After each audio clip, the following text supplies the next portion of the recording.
Okay, so this is the third demonstration in simple linear regression. We just want to look at a couple of other things, particularly how to do a test when we're comparing the slope to something other than zero. Okay, to do that, we're going to use the citrus data set. There are several variables in there that are purported to measure the same thing. In particular, we've got over here on the right TA by titration, total acidity by titration, and total acidity by meter. Okay, so one might regard that titration is the gold standard in a meter. A handheld meter is a bit of a shortcut, and therefore we want to see if the TA by meter is producing results that are consistent with the total acidity by titration.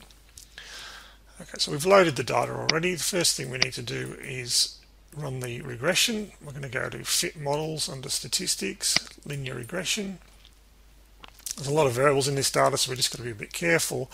Remember, the left column is the response variable, and we're going to put for that the meter. We're going to look at how the titration or the total acidity by meter compares to the total acidity by titration.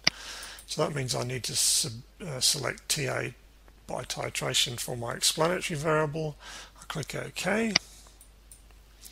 Okay, and I get all the usual output down here that tells me that the slope is 0.705, the R squared is 66.28%, the p-value is very, very small indeed, therefore it's a highly significant regression.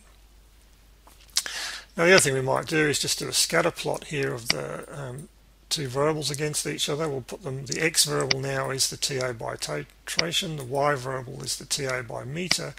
Click OK. That shows us the data. It's got that rather horrible red line, which is the smoother on it. Let's just get rid of that so we can see better what's going on. Okay, in the options we turn off the smooth line and the spread.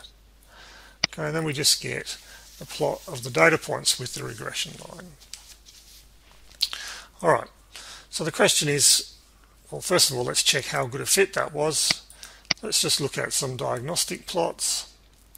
Go back to graphs, basic diagnostic plots for the model.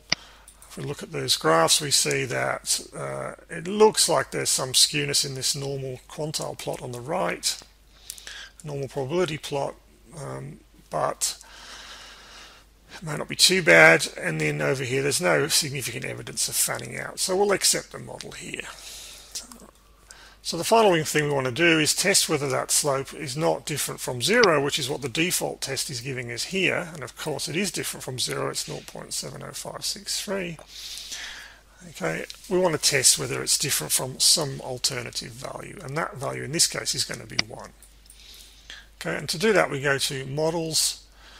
Again, we go to Hypothesis Tests, and down the bottom you can see Linear Hypothesis. We click on that.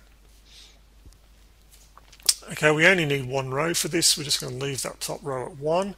What is it doing here? It's saying you can choose to take a weighted combination of the intercept and slope, intercept and TA titration in this case, and put it equal to some right-hand side. So for our example, we just want to say that 1 times the slope is equal to, in this case, 1. Okay, and that's our test that we want to conduct. We're not interested in the intercept for this. So we click OK. Okay, and then down the bottom we find a table that does that test for us. Okay, it gives us actually an F statistic of 10.264. Now in lectures we looked at this as a T test.